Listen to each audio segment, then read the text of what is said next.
வணக்கம் நண்பர்களே, வென்றுகாட்டு உங்களை அன்போடு வரவேற்கிறது. இந்த பகுதியில் நம்ம என்ன பார்க்க போகிறோன்னா, பள்ளி பாட புத்தகத்தில் கொடுக்கப்பட்டிருக்கிற உங்களுக்கு தெரியுமாங்கிற செய்திகளையும் அது தொடர்பான பெட்டி செய்திகளையும் தொகுத்து காணொலி வடிவில் பார்க்க போகிறோம். என்ன பாடம்னு பார்த்தீங்கன்னா, 6ஆம் வகுப்பு அறிவியல் 2ஆம் மற்றும் 3ஆம் பருவ இயற்பியல் பாடத்தில் இடம்பெற்றிருக்கக்கூடிய முக்கிய பெட்டி செய்திகளை தான் இப்போ நம்ம பார்க்க போகிறோம்.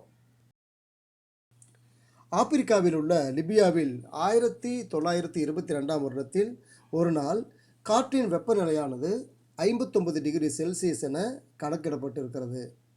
அண்டார்டிக் கண்டத்தின் வெப்பநிலை தான் உலகிலேயே மிக குறைந்த வெப்பநிலையாக அளவிடப்பட்டுள்ளது. அது தோராயமாக -89 டிகிரி செல்சியஸ் என கணக்கிடப்பட்டுள்ளது.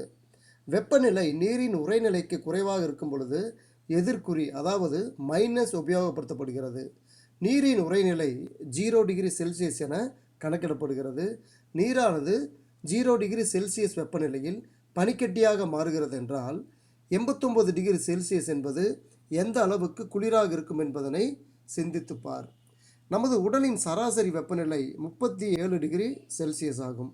காற்றின் வெப்பநிலை 15 டிகிரி செல்சியஸ் முதல் 20 டிகிரி செல்சியஸ் அளவில் இருக்கும் பொழுது நமது உடல் குளிர்ச்சியாக உணர்கிறது. ஈல் என்னும் ஒரு வகை மீன் மின்சாரத்தை உருவாக்கும் திறன் கொண்டது.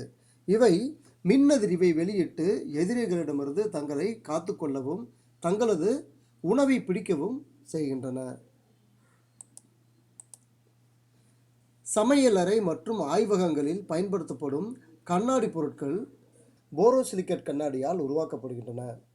இந்த கண்ணாடி பொருள்களை வெப்பப்படுத்தும் பொழுது மிக மிக குறைவாகவே விரிவடைகின்றன. எனவே இவற்றில் விரிசல் ஏற்படுவதில்லை.